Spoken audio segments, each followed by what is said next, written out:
வணக்கம். வாழ்க்கையில ஏதோ ஒரு விஷயத்துல நம்ம வளரணும்னு ஆசைப்படுறோம் அப்படின்னா இந்த 3 விஷயங்களையும் நாம மறக்காம ஞாபகம் வச்சுக்கலாம். ஒன்று, வளர்ச்சிக்கான பாதையில எப்பவுமே சவால்கள் இருக்கும்.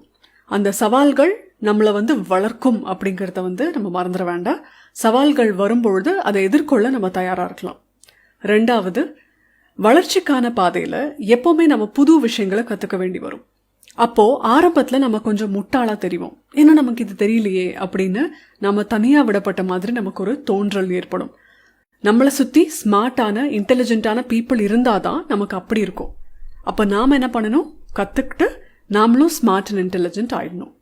ஸோ நமக்கு எதுவும் தெரியலையே, நம்ம முட்டாளா இருக்க போறோமே அப்படின்லாம் நினைச்சு நீங்க கவலைப்படக்கூடாது. அந்த இமேஜ் பத்தி வருத்தப்படக்கூடாது. 3வது, மற்றவங்களோட வெற்றிக்கான அளவுகோல் வேற, நம்மளோட வெற்றிக்கான அளவுகோல் வேற அப்படிங்கறத எப்பவுமே ஞாபகம் வச்சுக்கோங்க. மற்றவங்களோட அளவுகோலை வச்சு உங்க வெற்றியை நீங்க அளந்தீங்க அப்படின்னா ரிசல்ட் தப்பாதான் வரும். All the best. நல்லதே நடக்கட்டும். நன்றி.